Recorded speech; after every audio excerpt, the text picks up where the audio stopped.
You are currently 81 years old. Who the hell told you that? Yeah. It's about how old your ideas are. Take a look at the other guy. He's about as old as I am, but he can't remember his wife's name.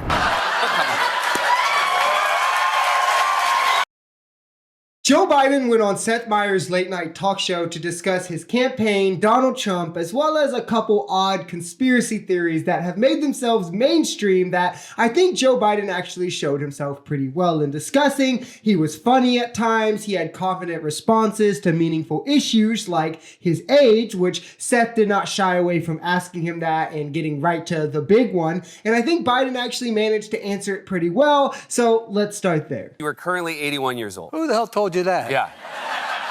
That's classified. That's classified. All jokes aside, according to recent polling, this is a real concern for American voters. How do you address that concern going forward as you come up to the 2024 election? Well, a couple things. Number one, you got to take a look at the other guy. He's about as old as I am, but he can't remember his wife's name. Yeah. And number one. Number two, it's about how old your ideas are. Look, I mean, this is a guy who wants to take us back. He wants to take us back on Roe v. Wade. He wants to take us back on a whole range of issues that are 50, 60 years, they've been solid American positions. In my opinion, this is the best answer he could have given. You show how the other guy does even worse stuff. You explain why it's not your age, but the strength of your ideas that matter. I've said this in multiple times on this channel. When you're voting for a president, you're just as much voting for him as you are the cabinet of people around him and the ideas he'll be open to listening to. And with Biden, we get progressive voices. We get progressive ideas to move our country forward, from union and labor gains to climate change, while with Trump, we get the rolling back of things and returning to pre-civil rights era age society for most minority groups in this country. And that's where the focus should be, especially in this coming election cycle, though you can't also stress enough breaking down the false dichotomy that right-wingers try to portray, that it's the mean tweet guy that gets stuff done against the senile old man, when in reality, it's the senile, corrupt, civilly liable for sexual assault and a fraud of a failed former president, versus Biden, who, yes, has lost a mental step and is on the decline, and his age is also a concerning issue. But one guy confuses people for others, forgets his wife's name, says you need IDs to buy bread, that Republicans eat their young, mixes up countries, so on and so forth, and it's not Joe Biden. We're now in a position where we have the strongest economy of any major nation in the world, number one. We've got a way to go yet.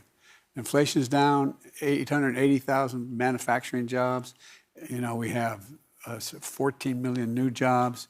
The unemployment rate is the lowest it's been for the longest time. And he's exactly right here as well. Our inflation is the lowest in the G7, which is made up of wealthy comparable countries. Wages are going up, consumer confidence and consumer spending is also going up, and it's important to remember we hit a recession before Biden ever got into office. He came in on the heels of that, with a negative GDP, rising inflation, negative job growth, and despite that, he managed to bang out 3 very much needed and massive pieces of legislation, and now by all indicators, the economy is beginning to head in the right way, in which people are just now beginning to feel the effects, and come election time, that'll have much more time to resonate with people.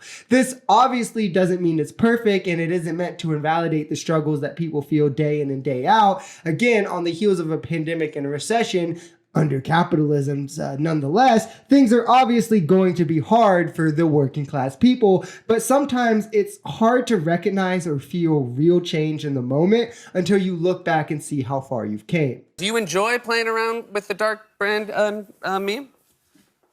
No, I resent the hell out of it. Okay.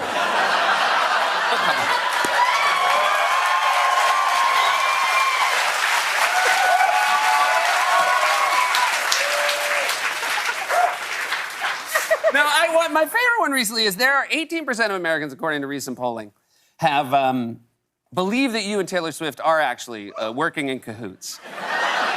And after the Kansas City Chiefs won the Super Bowl, you posted this on social media and you wrote, "Just like we drew it up." Now, I have you on the hot spot here. Can you confirm or deny that there is an active conspiracy between you and Miss Swift? Where are you getting this information?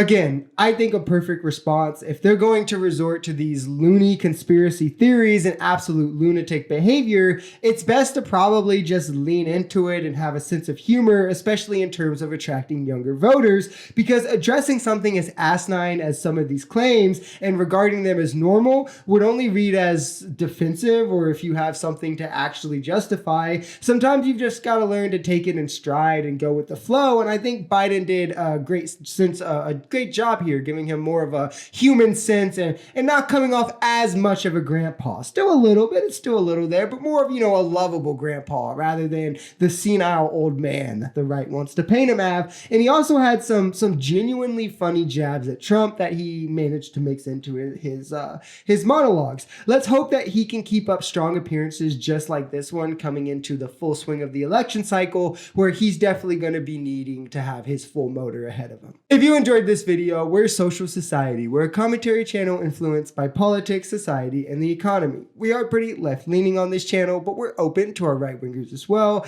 The biggest thing here is having conversations that get everyone to the bottom of the truth. If that sounds like something that could interest you, consider smashing that subscribe button, leaving us a like, or even commenting on this video. We even have memberships available as low as $3 if you'd like to support, because the only way we become a society is together.